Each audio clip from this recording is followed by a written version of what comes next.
So the government captured one of these native Antarctic people, or Agarthians as you call them, and interrogated them. I mean, look, they had been studying this rogue country within Antarctica for decades, right? Of course they captured one of the natives. How else were they supposed to get any information on the place? Look, regardless, the things that they found out in the conversations that followed suit, right, were just, it puts history in a different perspective. Let's put it that way. Wait, they were talking to this person? Well, look. I mean, wouldn't these people speak their own language? Buddy, just because they have their own native language doesn't mean they don't understand others as well. Look, after they detained him, right, they figured he was going to speak in some kind of uninterpretable tongue, so they sent in a linguistic expert by the name of Pete Richards to do the interrogation, right? And so Pete sits there asking him all kinds of different questions, right, about their society, about who they are, but the guy just wouldn't say a thing. He was completely silent, right? Up until the point where Pete pulls out these pictures the agency had taken of this country's pyramids, right? And he sets the picture down as he says, "Can you tell me about these?" The guy didn't really budge, right? Like he didn't want to engage. And so Pete says, "Listen, we've seen structures like this before." He pulls out an image of the pyramids from ancient Egypt and shows it to him.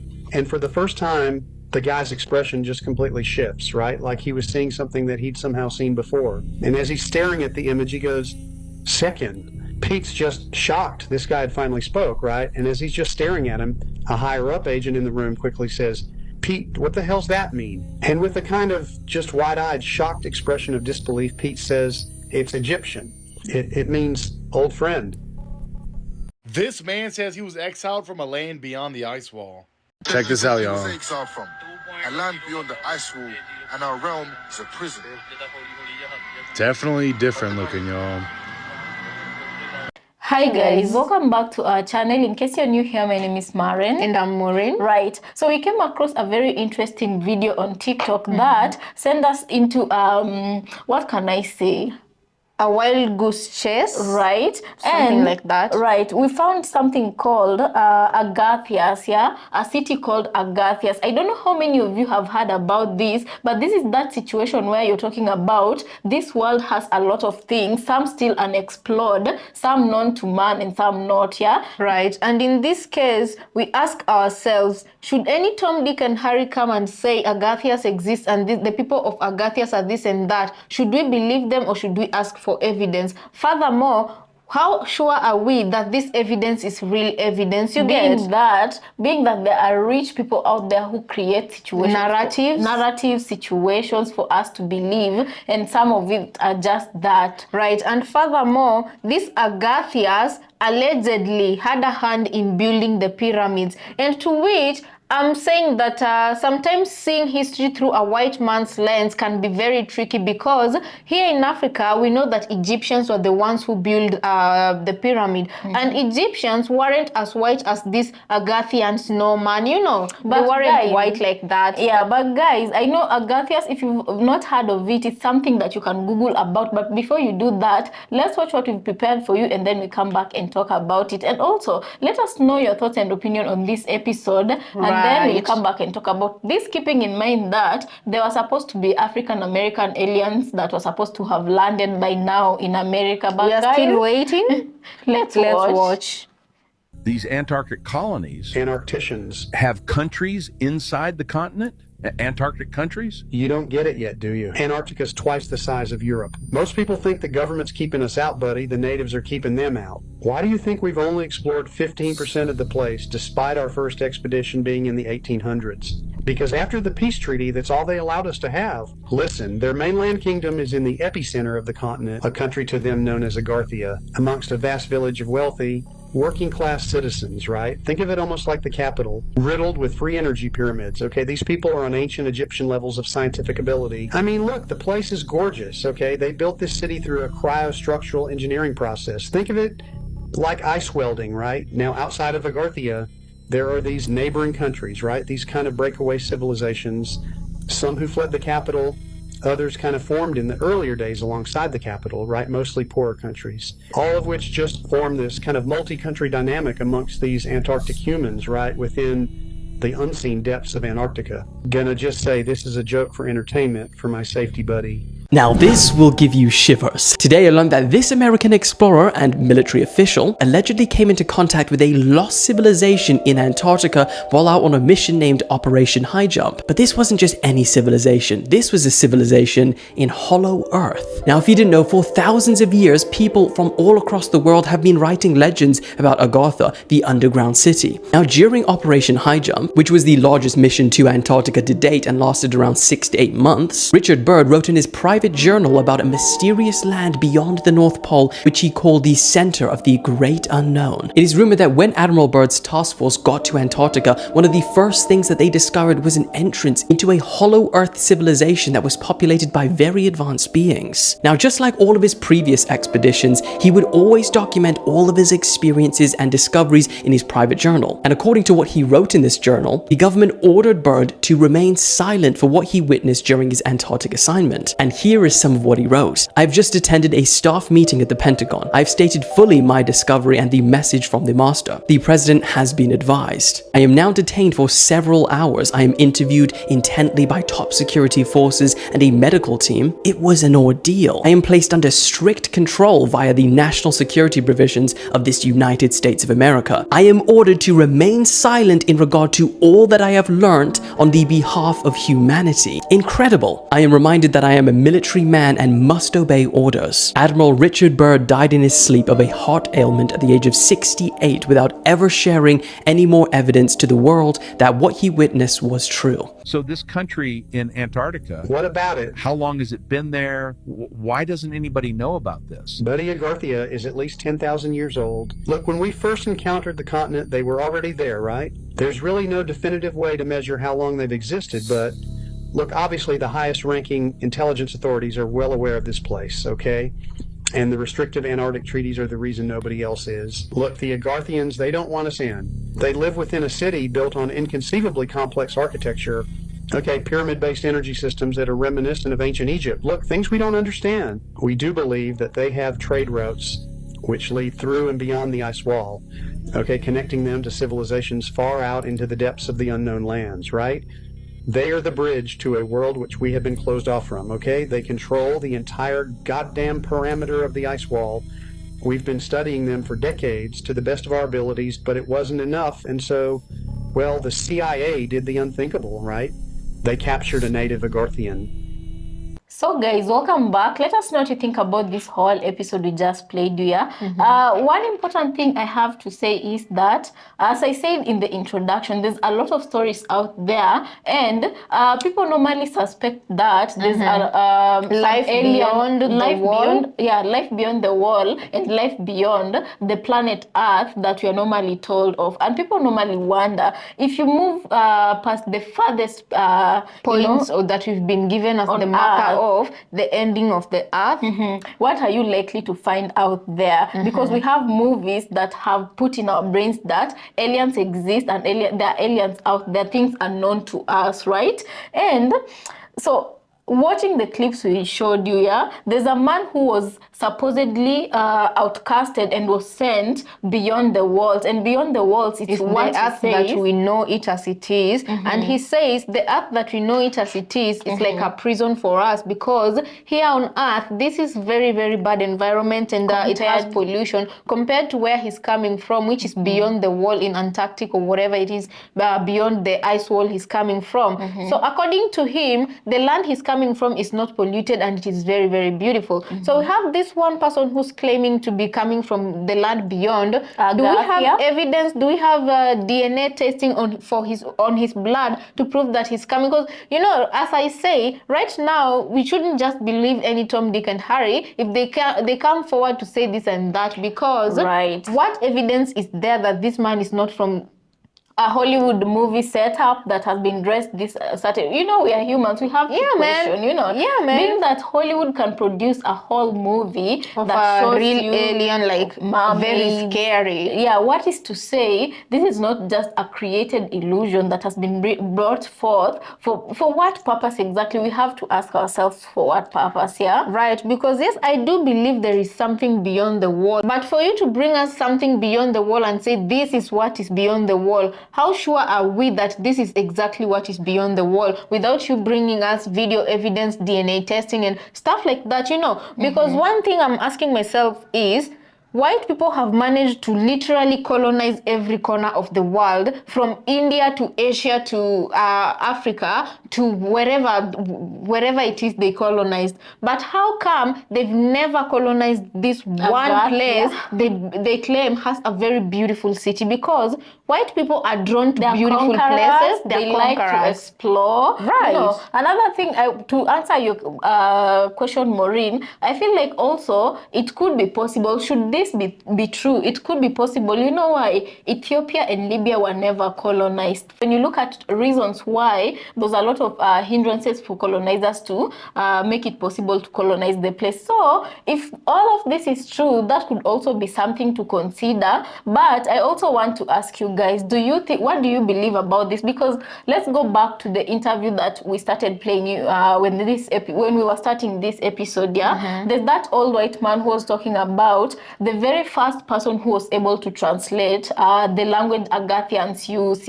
And mind you, this person has never spent days with Agathians, because for me to be able to interpret your language, I must have had some kind of contact with you, enough contact for me to decipher what you're saying, right? But this was the very first time this language interpreter was captured. Was sitting with an Agathian person. And how could this person be able to decipher what the Agathian said when he saw the pyramids, number one, and number two, translate it? Yes, translate it. And number three, as we know it, here in Africa, Egyptians are the people who built the pyramid, right? But white people like to whitewash history to a point where this person eludes that Agathians are the ones who came all the way to hot Africa, hot Egypt, to build the pyramid. And they left their very icy homes, their very beautiful homes, and they don't like these sites because we pollute the air, we do this, that, and the other, and we have prisons here. Or is...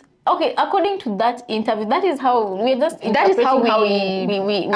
it, right? If in any case that Agathian was able to recognize the pyramids, we know one of the biggest mysteries of the world right now is how behind how the pyramid was built, the technology that they used to even lift the rocks. That is something because it hasn't crumbled since it was built, right? And from that interview, they were alluding that the only thing that this Agathian thing could recognize was the pyramid, meaning they were able to know what those were, meaning they were alluding that, assuming even that these people were, some of their ancestors were casted out of their community and they somehow ended up on planet Earth and they found themselves in Egypt and they're the ones that built the pyramid. Let's just let's go. But you know, the reason why we are not giving the white people the benefit of the doubt is they have a history of stealing people's inventions, you know? And they have a history another of stealing people's inventions. Another thing we have to keep in mind that we have to discuss. Guys, let's talk about the weather.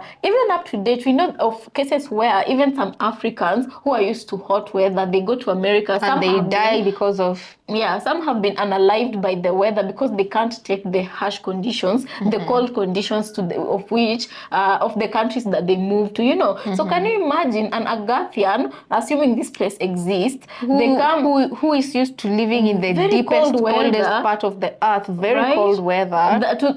Cold to a point where their houses, their castles are being built out of ice. They're caving, and I mean, it sounds like a beautiful world, but until we see it with our very own eyes, or at least evidence or blood DNA is presented to people on Earth, okay, you know, okay. They say that these Agathians, they look white for the most part, right? And they say the black people are aliens from the galaxy. But anyway, this is all just confusing. But so the Agathians, the white people are living on Earth in the darkest part of the planet where sun sometimes never rises, right? And black people are living in the highest part. The aliens, they're living in the highest part of the planet, outside the planet, the galaxy. The ones that were supposed to land as African Americans is the ones I'm talking about. Anyway, guys, all this is interesting. Just let us know what you think about this. Do you think there's a possibility that this story is real? But we also, you know, when I asked myself that question, I also remember about this a professor video we did where there was a white professor, very acclaimed professor, respectable because of his studies. And what we said was, if you want to hide something biased and you want people to believe it, hide it Just behind call yourself a findings, professor, you know. Yes, you and know, hide it behind scientific findings. So there was this Black American professor. She's called Welsing. Yeah, that Cress Welsing, I think. So guys, look her up. There's this interview she had with a white professor, and they were being interviewed, both of them. And this is where we say it's important that also Black people penetrate these white spaces, because then they'll have biased findings and present it as scientific findings. And because this word, the word behind science before whatever they say, people will believe, right? So this guy was presenting his findings and studies, and he was trying to give reason why Black people have a low IQ because of the color of their skin, and also which it has been proven right now that the IQ is just fine because of melanin, right? And also he was trying to prove that Black people are the most violent demographic of people, right? To which we also ask, who are the real barbarians that they get when they came to colonize Africa, when they took slaves to America? And I feel like who brought barbarianism to on earth, right? To people, right? And I feel like Francis handled that interview well. I feel like we should pin that for you to also watch and understand.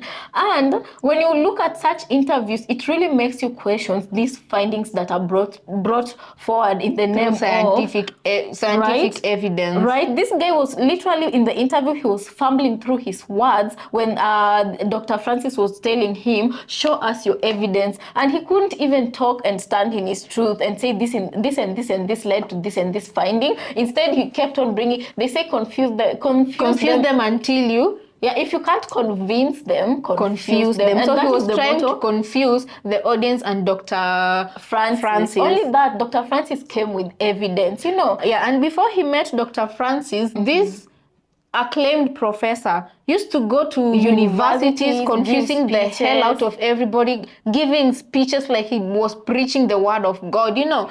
For those who didn't meet Dr. Welsing, and also for those who haven't had the awakening, you'd believe what this dude was saying, you know. Right. So for that reason alone, because I've watched such interviews, you ask yourself, this person who apparently could understand the Agathian language, right? And he interpreted that, he tried getting through to this Agathian, and the only thing that made sense was when he was showing images and showed the pyramid image, and this Agathian mentioned a word that apparently for him he translated as Egyptian, friend. We see what you're doing there, but guys, it is your first time meeting Agathian, right? Agathian doesn't even understand your English language, right? But you can translate the Agathian language that you are hearing for the first time. Nobody is that professional. You must live with these people for at least a few days for you to be able to know when they lift this thing up in their language is a pencil, when they say a certain word, right? Anyway, kwaheri ya kuonana. That means goodbye. It's not Agathian, it's Kiswahili. It's saying, let's see each other later. Right. For now, we leave you to make your own conclusion. But for me, I do believe, yes, there's life beyond what we know on Earth. But Agathian building pyramids, that is where I draw the line. No, personally, Agathian saying Egyptian, friend, is where I draw the line. Anyway, guys, nawapenda wote, that means I love you all. Let nobody translate to you wrongly. Guys, when she says, let nobody translate that Swahili word to you wrongly, can you imagine there was a whole white man I can't even, anyway. We'll have to find that clip so that we can come have a good laugh together. But still, when someone says they're translating something for you, always Google or have a Google translator, because that person might be lying out of there. Because if someone had the whole guts, you remember when Obama and Mandela, I don't know if it was at Mandela funeral, when Obama went to South Africa, I think it was during Mandela funeral. Right. And then there was a whole interpreter who was interpreting sign languages because she's just going like this. Like, people thought that she was doing the right thing, only for it to be realized later that she was a false interpreter, and she had the guts to stand next to a whole president of a big nation, you know. So even, I mean, if that person could go to such extents to lie that she knew how to interpret, how sure are we this scientist was interpreting the right thing Agathian was saying? And then also you have to ask yourself, what was the purpose behind him lying and translating the wrong thing? What was he trying to sell to the Americans who believed he could understand that Agathian? Anyways, with all these questions bubbling up and boiling very nicely, we'll leave you to answer some of them if you can, and do research on what you cannot, right? And we'll see you on our next episode, but please remember to subscribe if you haven't, and share with the episode with someone you think, if you think it's gonna benefit somebody, and leave a like for us. It goes a long way with pushing the video, right? We'll see you later. And I think I want us to adopt something that on this channel, that, you know, only Twins Hangout family members, you know, we are now family members, you know, the community of Twins Hangout can understand. Let's just say we'll be ending the show, or not necessarily, you just, when I say let it boil, it's boiling nicely. You know what I mean? So let's say it's boiling nicely, to mean that we see what you're doing, yeah? But whatever you're cooking, let it cook, let it marinate, yeah? It's boiling nicely. We see you.